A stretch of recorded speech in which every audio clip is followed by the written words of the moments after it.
Museu da Língua Portuguesa, o assunto é Oswald de Andrade. E para relembrar a Semana de Arte Moderna, a gente pergunta: você já mentiu hoje? Eu menti. Essa seria a frase típica para dizer quem é o Oswald de Andrade. Oswald, já não é mais Oswald, agora é Oswald, que é brasileiro, né?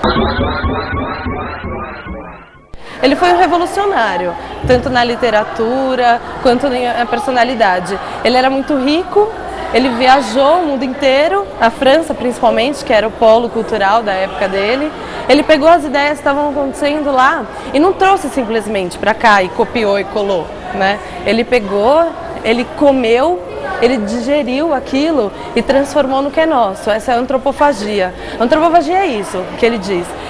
Vem dos tupinambás, do canibalismo. Os tupinambás, eles não comiam só o outro, só por comer. Ele pegava o que era bom do outro e digeria. Ele achava que quando ele estava comendo o seu inimigo, ele comia o que era forte, a valentia do inimigo. Então o Oswald de Andrade trouxe essa ideia para a antropofagia. Então é pegar do outro e transformar no que pode ser seu, né? Então ele foi para a França atrás disso. As pessoas, eu acho que estão acostumadas na poesia, que a poesia tem que ter rima, a poesia tem que falar de sentimento. O Oswald de Andrade não, ele traz, assim como a língua se transforma, a literatura se transforma. Então ele traz o que é a opinião dele, né? Ele traz a forma que ele vê o mundo, e contestando. Eu acho que as pessoas se incomodam mais com a literatura dele, talvez porque vai por esse viés.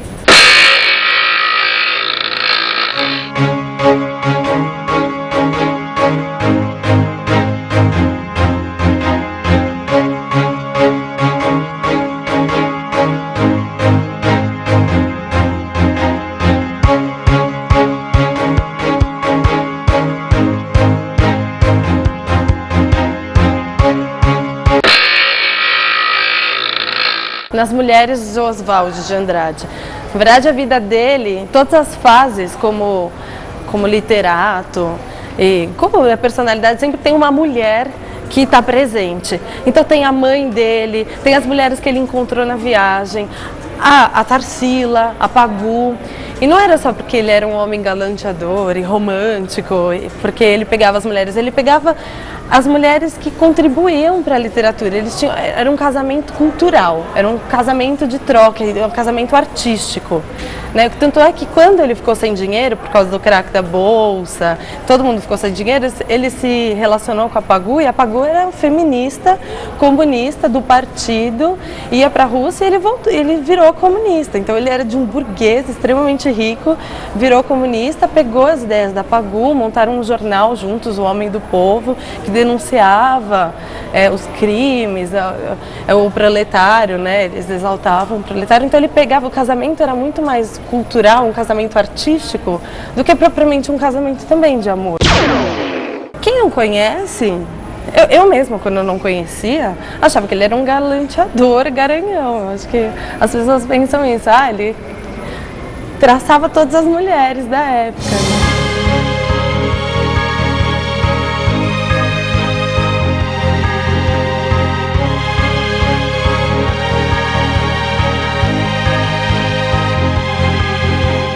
Essa era a Daisy. A Daisy era uma estudante secundária, ela era novinha e ela participava da garçonnière. A garçonnière era um apartamento que eles tinham as trocas. A garçonnière em francês era um lugar onde tinha as trocas amorosas, né? Trocas amorosas, entre aspas. E a Daisy participava dessa garçonnière. Aqui a garçonnière dele era trocas culturais também. E eles se apaixonaram, essa escultura do Brechelet, em homenagem a Daisy.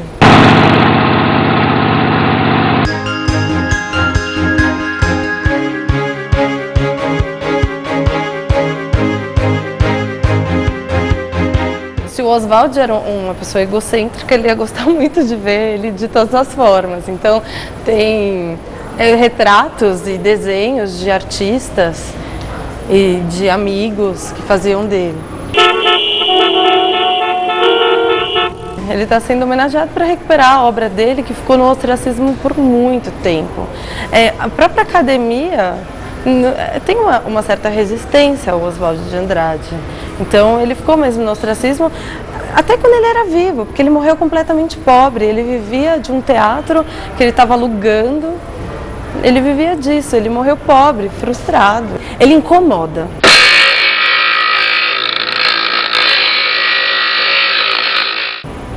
Eu acho que as pessoas precisam ser incomodadas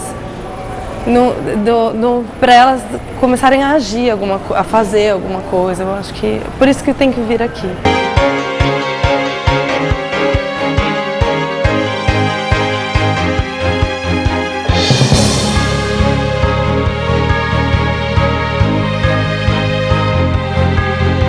Esse painel é uma brincadeira. E o Oswald, ele tinha isso, lembra que eu falei? Ele perde o amigo e não perde a piada.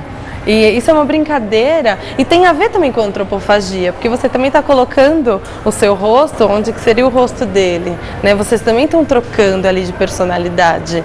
E essa é uma foto da Semana da Arte Moderna e é uma e isso da curadoria é uma espécie de brincadeira que corresponde à personalidade dele.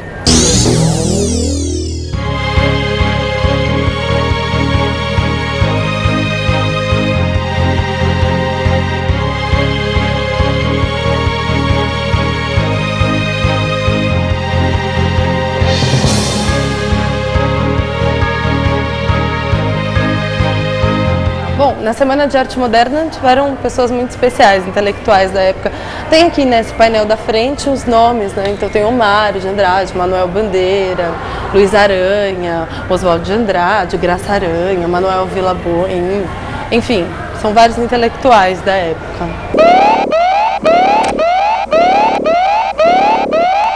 O Oswald de Andrade falou na Europa que o melhor músico de todos os tempos era o Villa-Lobos.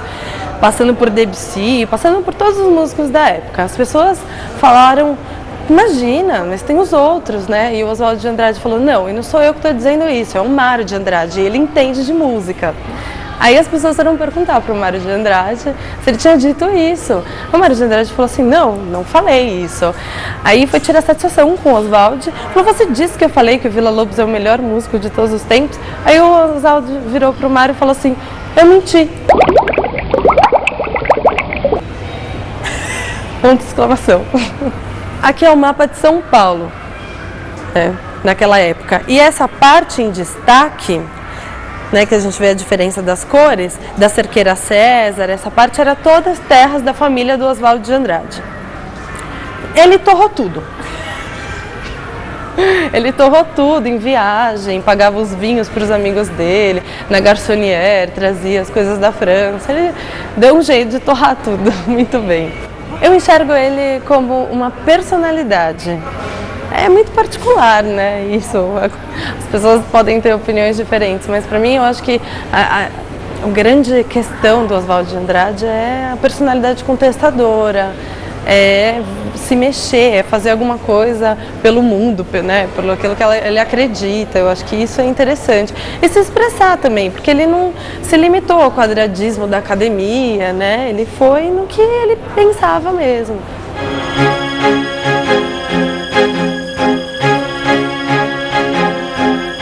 Bom, aquela referencia essa nota. Essa é uma nota dos cruzeiros, com a foto do Pedro Álvares Cabral e um carimbo do Cildo Meirelles, que é um artista plástico, dizendo o culpado de tudo. O culpado de tudo é do dicionário de bolso, né? O Pedro Álvares Cabral, segundo o Oswald de Andrade, é o culpado de tudo, né? E essa nota do Cildo Meirelles carimbada era da ditadura militar. O Cildo, ele carimbava as notas protestando, e a nota, como era de maior circulação, né, passava para as pessoas, e as pessoas refletiam do que estava acontecendo na época, né? E aí, isso que referencia essa instalação.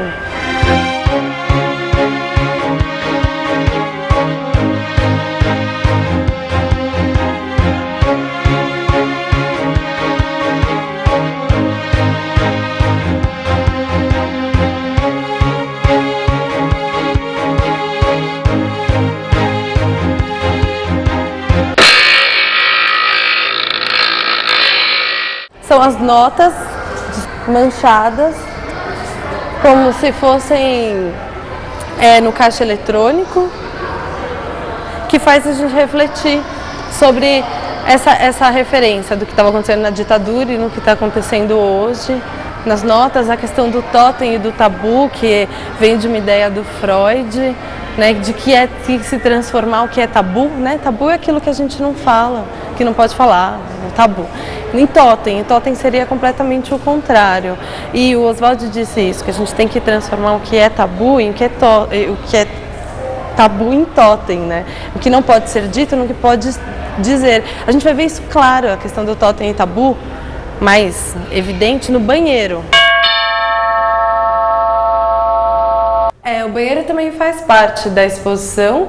Ele fala dessa questão do totem e do tabu, né? Pra gente transformar o que é tabu, que não pode ser dito, em totem. Todo mundo já foi num banheiro público na vida e já viu pichações que tem a ver com várias coisas, desde propaganda sexual até qualquer outra coisa. Então a curadoria resolveu colocar no banheiro as frases mais fortes do Oswald de Andrade e cenas assim mais íntimas, né? E que existem. Então não adianta dizer que a gente não pode falar isso se isso existe. Tem que transformar no que existe, o que é tabu, que não pode ser falado em totem. Então o banheiro mostra isso. Tem frases bem fortes que a gente não pode mostrar agora, mas tem coisas assim bem singelas, como um desenho da Tarsila. Então, todas as mulheres dormiram em minha cama, principalmente cozinheira e cancioneitista inglesa. Hoje cresci, todas as mulheres fugiram, mas tu vieste, trazendo-me todas no teu corpo.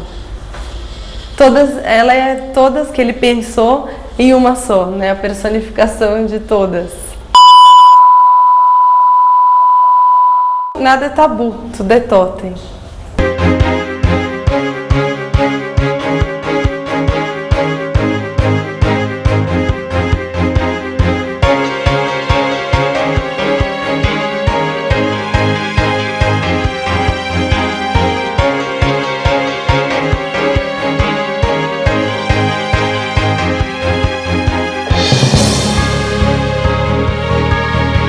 Essa é uma das poucas exposições que tiveram as janelas abertas.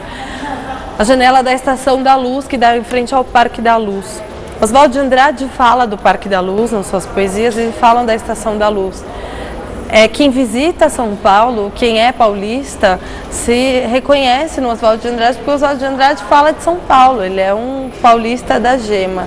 Então, as janelas abertas têm esse propósito, ela também faz parte da exposição. Quando você olha o Parque da Luz, você está vendo do que ele também falou um dia.